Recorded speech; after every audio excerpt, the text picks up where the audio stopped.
Change your attitude, change your everything. अभी बहुत सारे लोग डिप्रेशन में रहते हैं। ये डिप्रेशन को दूर करने की अचूक दवा किताबों में है। और हमारे साथ में श्रीमती अनुराधा यदु ठेठवार हैं। आपने इंजीनियरिंग की है, बीटेक किया आपने, उसके बाद में एमटेक किया, डीपीएस में आप टीचर भी रही हैं। किताबें बहुत पढ़ती हैं आप। क्या किताब थी, क्या किताब का नाम है ये? चेंज योर एटीट्यूड बहुत ही अच्छी किताब है।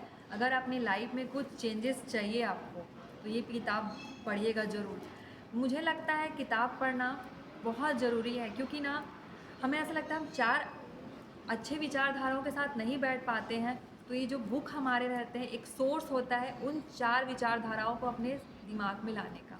तो बस मैं इसी वजह से मैं बुक पढ़ती हूँ और ये बुक मुझे कहीं ना कहीं इम्पैक्ट किया है। जैसे अपने लाइफ में अगर आप कहीं, सब मेरी बात ही नहीं किसी की बात हो, अगर लाइफ में आप निराश हो, आपको अपने काम में मन नहीं लग रहा है, तो ये बुक पढ़ के आपका कहीं ना कहीं एटीट्यूड चेंज हो जाएगा।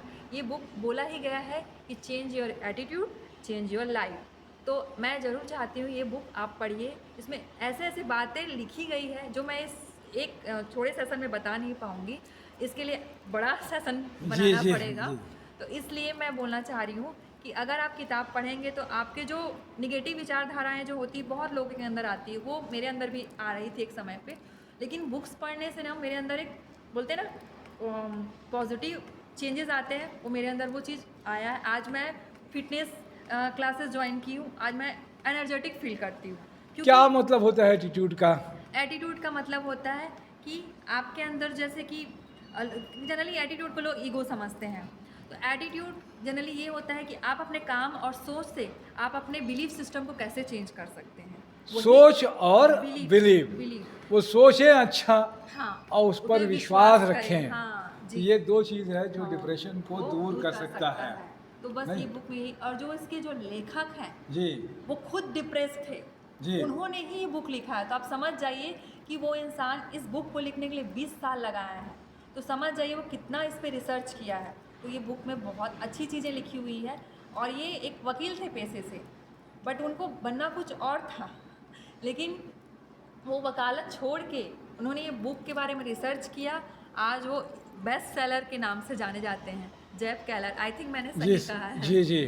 तो आप सोच और बिलीव सिस्टम से, बिलीव, मतलब आपका जो थॉट्स हैं हाँ, उसको बिलीव में कैसे अपन चेंज कर सकते हैं, वो चीज़ें हैं। इसके साथ में जो शौक़ है आपका, जिस काम में आप कर सकते हो बेहतर, मन लगे, वो काम करना चाहिए, जिससे डिप्रेशन से आप बाहर आ सकते हैं। जैसे तपेश जी आपको ये काम पसंद है जी, आपको बहुत अच्छा लगता है जी, ये चीज़ें, जी, तो आपको एक अलग पॉजिटिविटी मिलती होगी। जी। एग्जैक्टली लेखक ने यही कहा है कि अगर आपको जिस काम में मन लगे और वो आपका 2-4 पैसा कम ही मिले, लेकिन उसमें मन लगे, तो आगे सोर्स ऑफ इनकम जरूर रहेगा आपका, बट अपना काम और मन दोनों में शांति मिलती, वही काम करना चाहिए। बहुत अच्छी बात है। तो मन की शांति के लिए वही काम करें जो मन को शांति देता है। हाँ। मतलब आपका जो शौक़ है या अच्छी पॉजिटिवनेस है, पॉजिटिव चीज़ें होना चाहिए, नेगेटिव नहीं। और सोच को और उसको विश्वास मैं को नहीं कर सकता, जनरली ये वर्ड चेंज करना चाहिए। उसको मैं कर सकता हूँ, कर सकता हूँ, बिलीफ आगे। सिस्टम स्ट्रॉन्ग रखना है। आज मैं आपके सामने बैठी हूँ, कहीं ना कहीं मैं भी कहीं ना कहीं थोड़ी सी निगेटिव हो चुकी थी, तो मुझे लगता है कि बुक्स पढ़ने से या फिर 4 पॉजिटिव लोगों के सामने बैठने से ना आप बहुत आगे जा सकते हैं। बहुत अच्छी बात है, आपने समय दिया। मैं तपेश जैन, नरेंद्र ठाकुर के साथ में जय जोहार, जय छत्तीसगढ़।